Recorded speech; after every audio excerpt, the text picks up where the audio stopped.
नमस्कार दोस्तों, स्वागत है आप सभी लोगों का आज के इस साप्ताहिक क्लास में। मैं अनिल पांडे अहमदाबाद गुजरात से आप सभी लोगों का अभिनंदन स्वागत करता हूं। दोस्तों, हार्ली सॉर्टिंग किलर को लेकर के तमाम सवाल आते हैं हमारे पास, फोन कॉल्स आते हैं, ईमेल्स आते हैं और लोग पूछते हैं कि सर ये काम कैसे करता है। और ये भी सवाल होता है कि सर क्या ये जितना आउटपुट कर रहा है उससे ज़्यादा आउटपुट वाली लाइन में यदि सॉर्टिंग है तो क्या ये निकालेगा। कहने का मतलब ये है कि 12 वोल्टेज या AVDD 18 वोल्टेज या VGH 28 वोल्टेज की लाइन में अगर शॉर्टिंग है तो क्या ये निकाल पाएगा। इस तरह के तमाम सवाल आते हैं और मैं आज उन सारे सवालों के जवाब प्रैक्टिकल क्लास में दूंगा। बहरहाल मैं आप लोगों को बता देना चाहूँगा कि मैं बात कर रहा हूँ इस हार्ली सॉर्टिंग किलर की।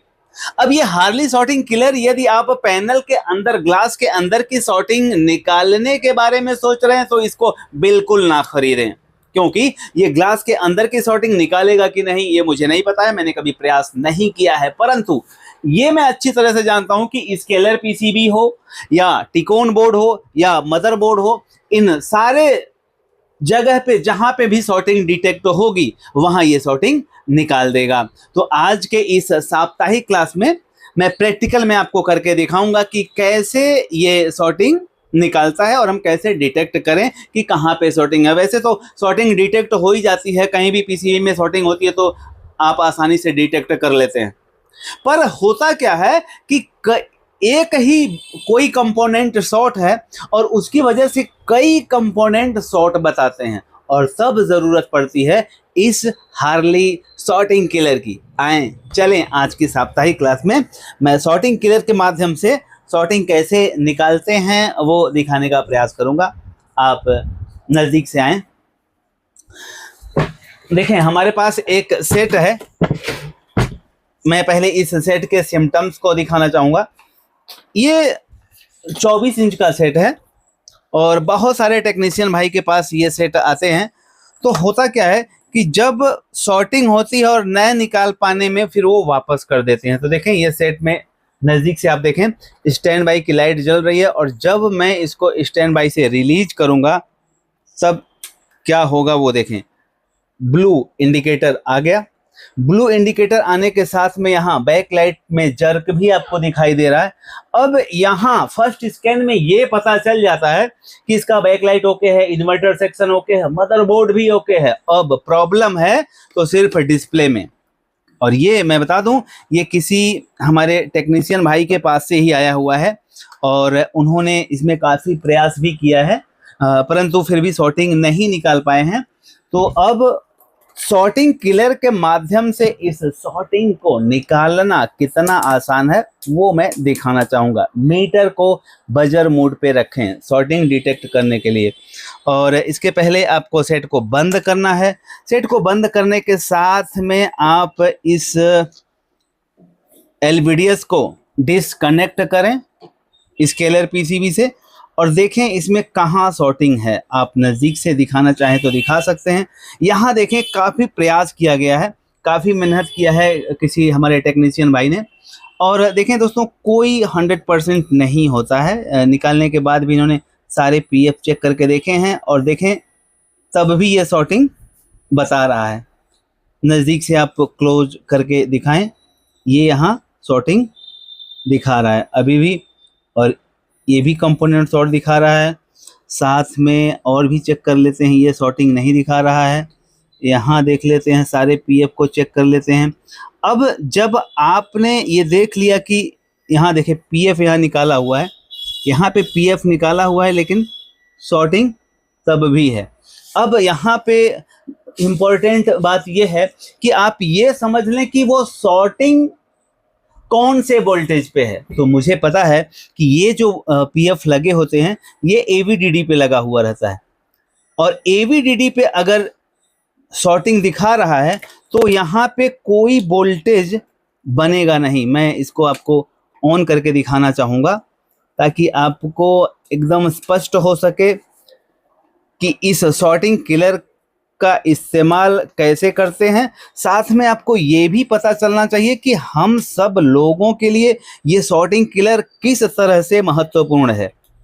क्योंकि आप जब इसको खरीदते हैं, परचेस करते हैं, तो जाहिर सी बात है आप उससे उम्मीद भी रखते हैं कि आपको वो टूल्स उतना कमा करके दे, आपके काम को आसान करे। देखें हमने लगा दिया, अब मैं इसको चालू करूंगा, इसको स्टैंड बाई से बाहर निकालने का प्रयास करूंगा। हमने स्टैंड बाई से बाहर निकाला, सेट को चालू हुआ, ग्रीन लाइट हो गई। अब मैं यहाँ दिखाना चाहूँगा वोल्टेज। वोल्टेज देखें यहाँ पे 12 वोल्टेज,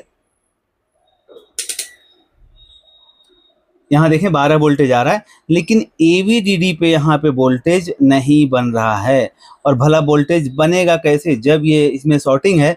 तो आपको पता है कि अगर स्केलर पीसीबी में कहीं भी शॉर्टिंग रहेगी तो ये डीसी टू डीसी आईसी जो है वो स्विच हो जाती है, अर्थात वो बंद हो जाती है। किसी भी स्केलर पीसीबी या टिकोन बोर्ड में थोड़ा भी लोड अगर मिलेगा डीसी टू डीसी आईसी को तो तुरंत वो स्विच हो जाएगी।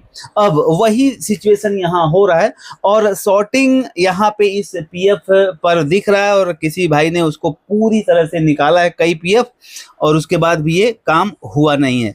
अब शॉर्टिंग किलर से ये कितना आसान हो जाता है ये मैं आपको दिखाना चाहूँगा। सेट को बंद करें और कोशिश ये करें कि ये इसको डिस्कनेक्ट कर लें। अब आए नज़दीक से, फिर से हम शॉर्टिंग चेक करते हैं।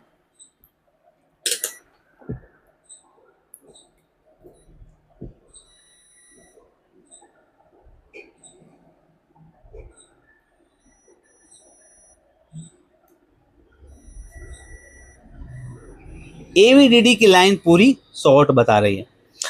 अब ये पीएफ शॉर्ट है कि ये शॉर्ट है, अब ये दोनों निकाल करके चेक किया हुआ है, तो जाहिर सी बात है इसे हमें निकालने की ज़रूरत नहीं है। यहाँ के पीएफ तो उन्होंने निकाल ही दिए हैं। तो अब सवाल ये है कि कौन सा पीएफ शॉर्ट हो सकता है और क्या कॉफ भी शॉर्ट हो सकता है। कई बार कॉफ भी शॉर्ट रहता है क्योंकि सोर्स कॉफ में ही एवीडीडी वोल्टेज जाता है। एवीडीडी वोल्टेज सोर्स कॉप में जा रहा है, अगर सोर्स कॉप शॉर्ट है तब भी ये सिम्टम्स आपको डिटेक्ट हो सकते हैं शॉर्टिंग वाले। तो चलें अब हम शॉर्टिंग किलर का इस्तेमाल करते हैं। और शॉर्टिंग किलर में क्या करना है, मैं पहले दिखा दूं कि इसमें कितना वोल्टेज आता है। देखें आप मीटर को डीसी रेंज पे रखें और यहाँ चेक करें कितना वोल्टेज आता है। ये वोल्टेज आता है 5 वोल्टेज, यहाँ आपको दिख रहा है। दरअसल में 3.7 वोल्टेज ही इसका बेसिक वोल्टेज 3.7 ही होता है, लेकिन ये 5 वोल्टेज यहाँ दिखा रहा है। अब हम इसको क्या करेंगे, मीटर के प्रोड को मैं इसमें लगाऊंगा और अब ये शॉर्टिंग किलर ये ग्राउंड के साथ शॉर्ट बता रहा है। या तो एक टर्मिनल को ग्राउंड पे रख दें और एक टर्मिनल पे शॉर्टिंग वाली जगह पे रखें, या आप जो शॉर्टिंग वाला पीएफ आपको दिख रहा है उस शॉर्टिंग वाले पीएफ पे पहले ये डिसाइड करना है कि शॉर्टिंग वाले पीएफ जो लगे हुए हैं वो एक तरफ ग्राउंड से लगा होगा और दूसरी तरफ उस टर्मिनल से लगा होगा जो टर्मिनल शॉर्ट है। तो ग्राउंड का प्रोड ग्राउंड की तरफ रखें। तो सबसे पहले हमें ये देखने की जरूरत है कि ग्राउंड वाला टर्मिनल कौन सा है। मैंने देख लिया, इस नीचे की साइड का टर्मिनल ग्राउंड का है। तो चलें अब देखते हैं इसकी शॉर्टिंग, इस शॉर्टिंग किलर के माध्यम से निकालते हैं। और इसको पहले ग्राउंड टर्मिनल पे रख लेना है, जैसा कि मैंने बताया है कि पहले ग्राउंड को ग्राउंड से रख लें। ये ग्राउंड वाला टर्मिनल है और अब हम इस शॉर्टिंग वाले जगह पे लगाएंगे। लेकिन स्केलर पीसीबी में कहीं से भी शॉर्टिंग जो है, कहीं से भी वो शॉर्टिंग वाला पीएफ डिटेक्ट हो सकता है। देखें अब मैंने यहाँ लगाया, देखें यहाँ धुआं निकला। ये है शॉर्टिंग निकालने का तरीका। यहाँ पे आप देख पा रहे हैं ये पीएफ जो है, ये पीएफ शॉर्ट निकला। वो जो शॉर्टिंग वाला हिस्सा रहेगा वो जल कर तुरंत निकल ही जाएगा। आप देख पा रहे हैं यहाँ पे ये पीएफ शॉर्ट था और ये पीएफ अगर जल के निकल गया तो क्या, अब सवाल ये है कि क्या शॉर्टिंग निकल गई। आप देखें, पहले इसको यहाँ पे लगाएं और चेक करते हैं।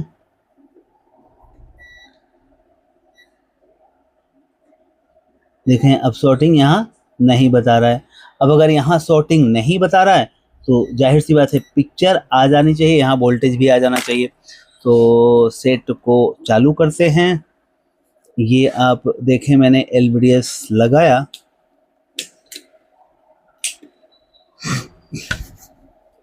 फिर से हम सेट को ऑन करेंगे।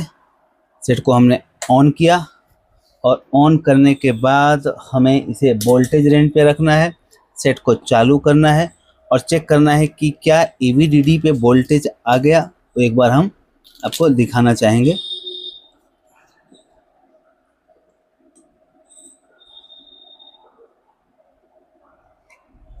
सेट को हम स्टैंड बाय से रिलीज करेंगे। स्टैंड बाय से रिलीज हुआ और अब यहाँ AVDD वोल्टेज आना ही चाहिए। ओ माय गॉड, मीटर की तरफ रुक करें, AVDD वोल्टेज आ गया। और अगर AVDD वोल्टेज आ गया तो 100% पैनल चालू हो ही जानी चाहिए, क्योंकि वो शॉर्टिंग निकल गई। तो ये देखें आप, ये है तरीका। तो अब यहाँ मैं ये कहना चाहूँगा कि यहाँ पे आपने देखा कि स्केलर PCB की सॉर्टिंग हो या मदरबोर्ड की सॉर्टिंग हो, आप इस सॉर्टिंग किलर से उसकी सॉर्टिंग निकाल सकते हैं। ग्लास की सॉर्टिंग के लिए इसका इस्तेमाल ना करें। अब मैं इसके पावर के बारे में बता देना चाहूँगा। देखें, ये जो है हमने लगा दिया यहाँ पे। इसके वोल्टेज की रीडिंग लेते हैं कि ये कितना वोल्टेज आउट कर रहा है। तो आप देख पा रहे हैं ये 4.1 वोल्टेज दिखा रहा है मीटर में। 3.3 वोल्टेज इसका मेन वोल्टेज है। चार्ज थोड़ा सा ज़्यादा है इसलिए। अब देखें यहाँ पे मैं ये जो वायर है अपना सोल्डर आयरन वाला, उस वायर पे इसको टच करूँगा तो आप देखें क्या हालत होगी इसकी। ये देखें, पिघल के गिर जा रहा है। देखें आप, ये इसकी ताकत आप समझ सकते हैं कि ये कितना मजबूत है। ये आप देख पा रहे हैं। यहाँ देखें आप, अब मैं इस दोनों टर्मिनल को टच करूँगा, देखें पिघल जा रहा है। अब इतना ही नहीं, अगर आप इस तरह से वायर ले लेते हैं, ये वायर देखें आप, मैं यहाँ पे इस वायर को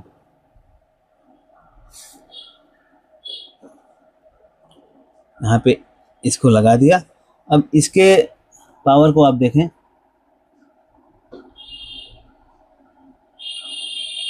देखें आप, तो इसमें ताकत बहुत ज़्यादा है। एम्पियर मतलब ये लगभग जब ये शॉर्ट होता है तो कम से कम 20 एम्पियर के आसपास ये जो है वहाँ एम्पियर पे लोड लेता है जब शॉर्ट होता है तब। तो कहने का मतलब अगर शॉर्टिंग है तो 100% वो टर्मिनल, वो कंपोनेंट जल करके निकल जाएगा और आपका सेट ओके हो जाएगा। तो जो सवाल आते हैं आप सभी लोगों के कि सर इसकी वैल्यू तो 3.3 वोल्टेज या 5 वोल्टेज है, तो क्या ये AVDD के शॉर्टिंग को निकालेगा? आपने देखा यहाँ पे कि AVDD की लाइन शॉर्ट थी और जब शॉर्टिंग वाले टर्मिनल पे मैंने लगाया तो AVDD पे लगा हुआ PF जहां भी कहीं होगा शॉर्ट होकर के निकल गया। अब एक चीज और कि इसको यूज करने का तरीका जो ये है कि आपको ग्राउंड वाला टर्मिनल हमेशा ग्राउंड पे ही लगाना है, क्योंकि जो भी कंपोनेंट शॉर्ट है वो ग्राउंड से ही शॉर्ट होगा।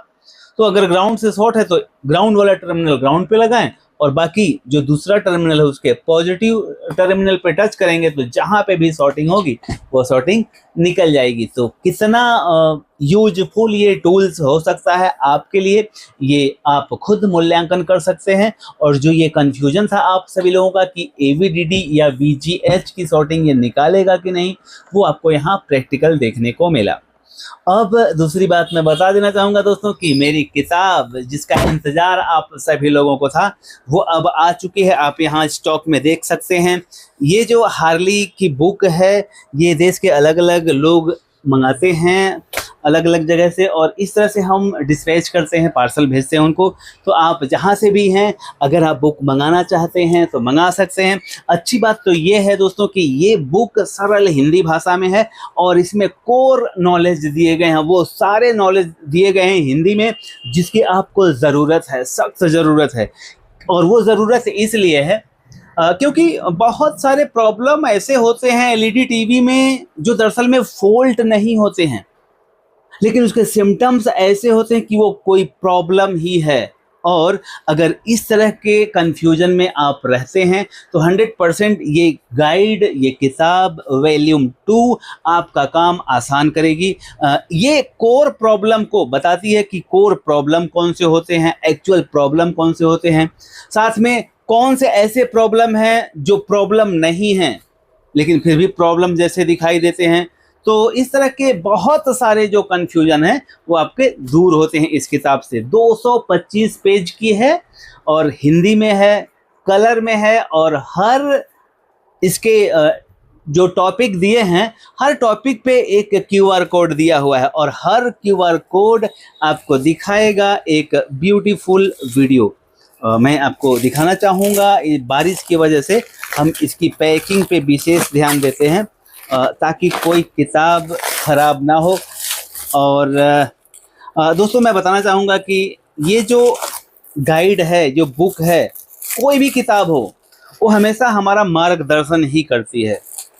और अच्छी बात तो ये है कि इस 1600 रुपये की किताब को मंगा करके अगर आपने सिर्फ एक प्रॉब्लम सॉल्व किया तब भी इसकी कीमत आप वसूल कर पाएंगे। और अच्छी बात तो ये है कि इसमें बहुत सारे प्रॉब्लम और सॉल्यूशन दिए हैं और इसके माध्यम से आप हमारे साप्ताहिक क्लास का भी हिस्सा बन जाएंगे। इस साप्ताहिक क्लास में जुड़ने के लिए यहाँ QR कोड दिया है और मैं नज़दीक से दिखाना चाहूँगा।